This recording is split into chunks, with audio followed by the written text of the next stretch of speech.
Patuloy na nagbibigay liwanag at pag-asa ang Sorsogon PPO sa mga kabataang Sorsoganon sa pamamagitan ng programang Project Tanglaw Lahi na inilunsad sa pangunguna ni Police Colonel Alex Cabrera Daniel.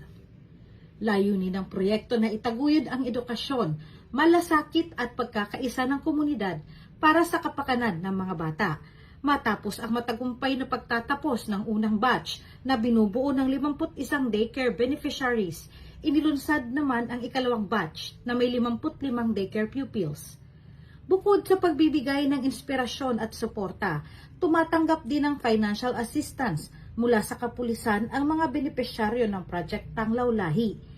Sa tulong naman ng iba't ibang stakeholders at partner organizations, nabibigyan din ang mga mag-aaral ng mga pangunahing pangangailangan sa eskwela tulad ng school supplies, uniform at iba pang kagamitan sa pamamagitan ng mga outreach program na isinasagawa ng PNP, katuwang ang OLCFI Sorsogon Chapter sa pamumuno ni Mrs. Marlene R. Daniel.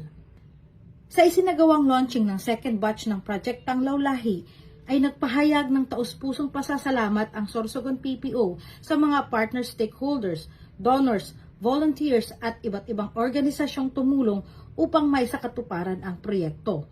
Kabilang dito ang OLCFI, Ginubat Sandigan Eagles Club NCR 16, Rotary Club of Metro Sorsogon, Rotary Club of Pikawayan at mga sumuporta sa Zumba for a Cause ng SORPPO OLC.